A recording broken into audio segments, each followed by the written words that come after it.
Can electricity decide whether a reaction is spontaneous? Surprisingly, one simple equation connects Gibbs free energy with cell potential. Let us uncover this beautiful relationship. So now today's our topic is relationship between EMF of the cell and Gibbs free energy change. EMF of the cell और Gibbs free energy change में क्या relationship है? अगर हम देखेंगे electrochemical cell, जो भी हमारी इलेक्ट्रोकेमिकल सेल होती है वो क्या करती है, वो केमिकल एनर्जी को किस में कन्वर्ट करती है, वो केमिकल एनर्जी को इलेक्ट्रिकल एनर्जी में कन्वर्ट करती है। और वो इलेक्ट्रिकल एनर्जी जो है that is used for carrying out different forms of work.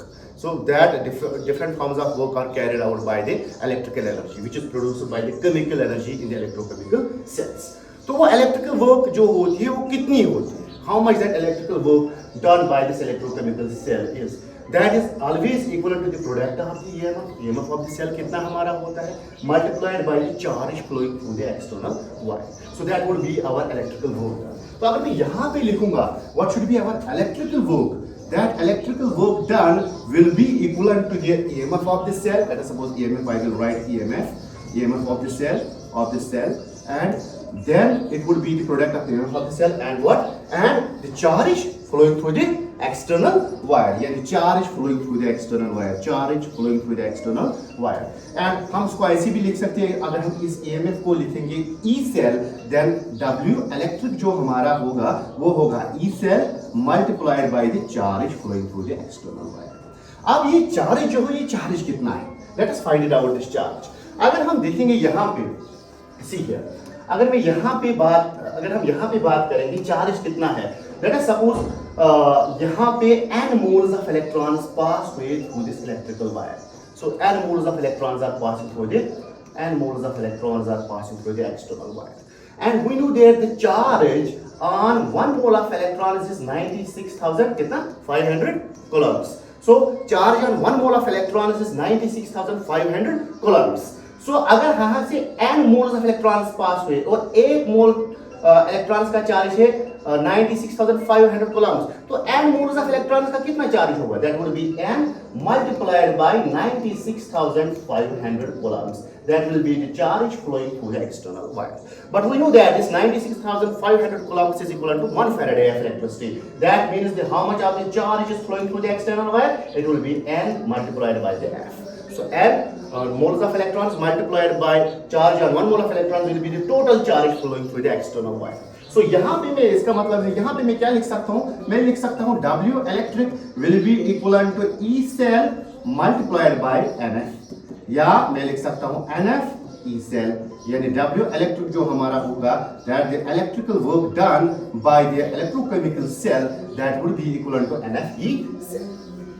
लेकिन ये electrical work done कैसे हुई? It is at the cost of what? आपको पता है यहाँ पे जो इलेक्ट्रोकेमिकल सेल हमारी है, इस इलेक्ट्रोकेमिकल सेल में स्पॉन्टेनियस सेल रिएक्शन होती है. तो स्पॉन्टेनियस सेल रिएक्शन क्या करती है? That decreases the free energy change. So that means this electrical work done is actually equal to the decrease in the free energy of a cell reaction. That means the decrease in the free energy of a cell reaction appears in the form of the electrical energy. इसका मतलब है हमारा जो decrease in free energy, that is delta G negative, will be equivalent to the electrical work done. यानी कितनी decrease होगी free energy during a spontaneous process, that decrease in the free energy appears in the form of electrical energy. इसका मतलब है W electric की जगह मैं क्या लिख सकता हूँ? Minus delta G. तो ये माइनस डेल्टा G किसके बराबर आएगा? NF E cell. यहां मैं लिख सकता हूं delta G is equal to minus NF E cell. ठीक है ना? तो this would be our relationship between Gibbs free energy change and the EMF of the सेल. अब यहाँ पे अगर हम देखेंगे, अगर हमें बहुत सारी सेल्स है और हमें कंपेयर करना है उनका फ्री एनर्जी चेंज कितना हुआ, then we have to write them in this standard form. तो स्टैंडर्ड फॉर्म में हम क्या लिखेंगे? Delta G not is equal to minus NF E cell. Standard form में हम क्या करते हैं?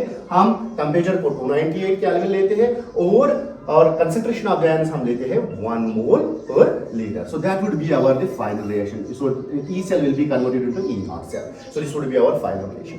Now इसकी इस रिलेशन, ये जो रिलेशन हमें यहाँ पे मिली, delta G not is equal to minus NF E nought cell या delta G is equal to minus NF E cell, इसकी सिग्निफिकेंस क्या है? सिग्निफिकेंस हमारी ये है कि जब भी कोई सेल रिएक्शन होगी उसके लिए डेल्टा G जो है वो क्या होना चाहिए? नेगेटिव.